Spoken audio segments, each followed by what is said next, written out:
What is up, YouTube? I am Eric and you are watching Retro Video Game Pickups. In this video, we are comparing game prices of the GameCube on GameStop's website and price charting and kind of see where everything falls. So if you like games, consoles, or product reviews, please consider subscribing and hitting that bell notification. With that being said, let's hop into it.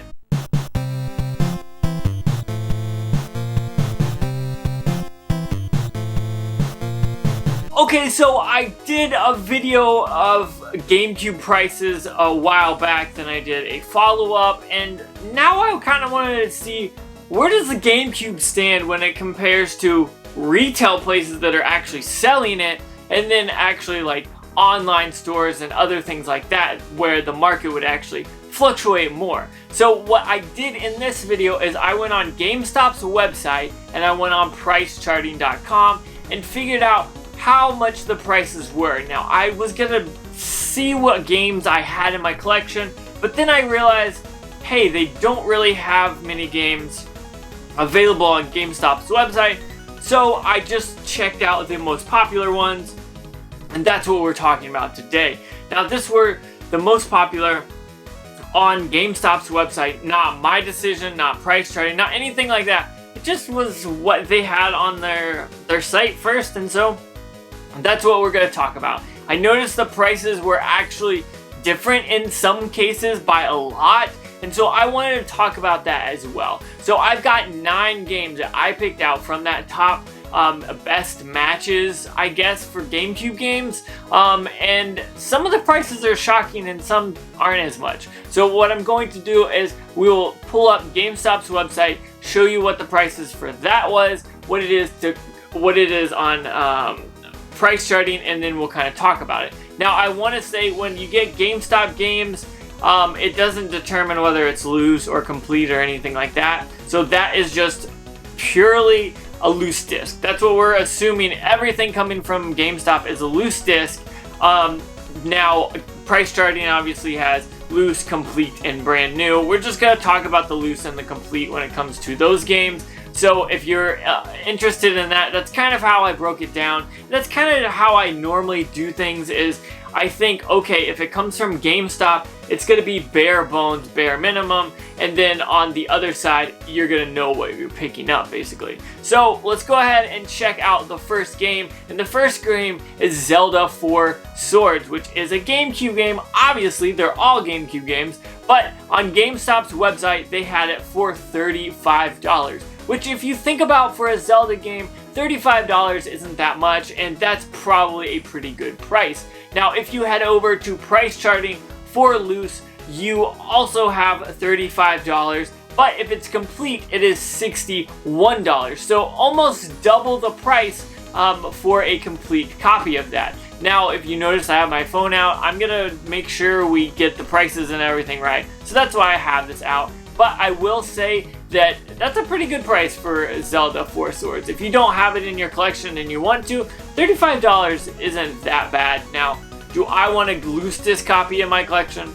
I don't think so. So, moving along, we've got Super Mario Sunshine. And when you look on GameStop's page, they have it for $45, which is pretty what I would expect. I was thinking $40 to $50 for that game. That is not a bad deal. But whenever you hop over to price charting, their website, you've got $60 for a loose copy, which is a whole $15 more than GameStop, and then the complete copy is $75. So that's actually pretty decent. If you were to pick up a copy of it from GameStop and it came complete, that's a $30 savings. Now, are they all going to be like that? No, but that's just a good shot that says, hey, look, these prices have fluctuated and GameStop hasn't fluctuated with it.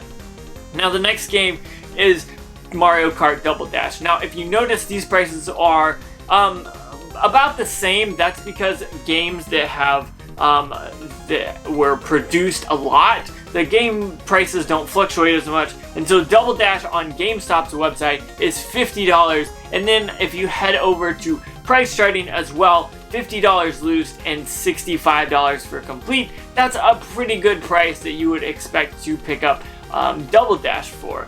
Now moving on, we're talking about Paper Mario Thousand Year Door, which is a great game and an expensive game, to be honest. I talked about it a few weeks ago and it just blew my mind how much it was worth. But if you look on GameStop's website, it is $60, which is probably a pretty decent deal if you look at price charting, because price charting has Thousand Year Door at $95 loose. Now if you look at it complete, you're talking $129, which is absolutely insane and blows my mind that it is so much money. But speaking of more money, we're gonna head over to the next game, and this game is the one I wondered what the price difference would be. It is actually pretty substantial, and so when you go to GameStop's website, it is $95, and that is gotcha for us.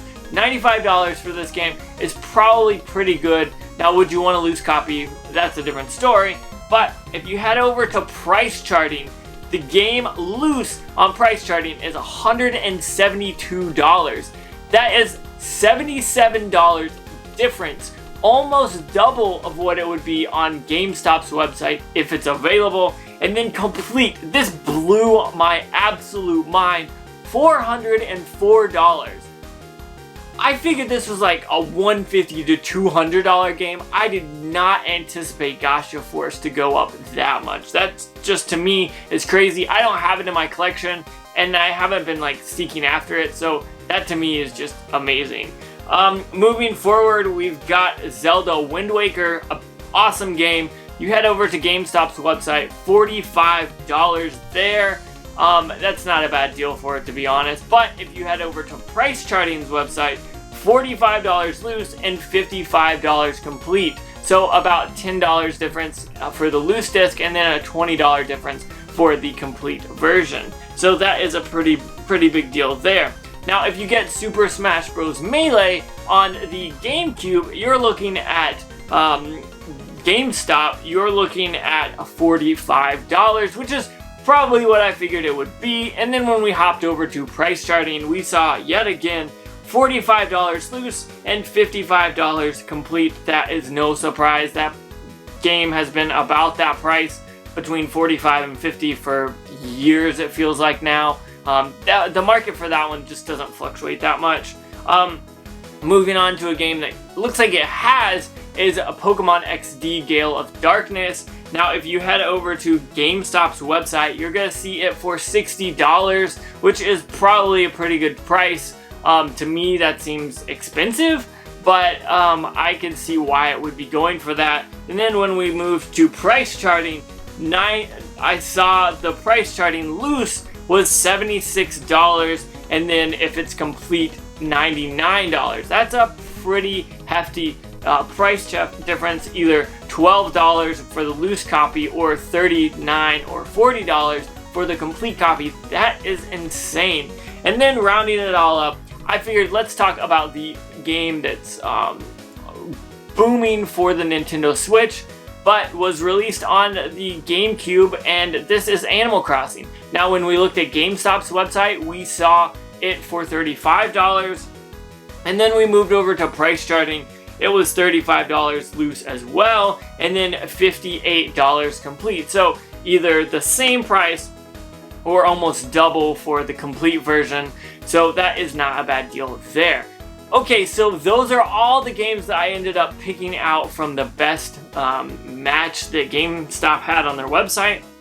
I know there are a ton of other GameCube games, and I want to know what you think. What GameCube games should I do if I do another one of these videos? Comment down below and let me know what GameStop GameCube games I should do to let you guys know kind of the prices. Also, I want to say thank you so much for watching. The channel's been doing well lately. I've been doing more views, and I want to say thank you for everyone that's come over from RGT85's video, and thank you for watching, subscribing, and all that. And if you've been here for a while, again, thank you so much for watching. I've got a ton of ideas coming, so make sure you subscribe and hit that bell notification. Don't forget to comment and like as well. The bell notification matters because it lets you know when I post more videos, and that's every Tuesday, Thursday, and Saturday. So one more time, thank you so much for watching. Don't forget to wash your hands, practice social distancing, stay 6 feet away from each other, wear a mask when you're out in public, all that stuff. That way you and your family are safe. Now, I don't want to get political or anything like that. That's not what this is about. I just want to make sure you and your family stay healthy. So, one more time, thank you so much for watching, and make sure you have a good day.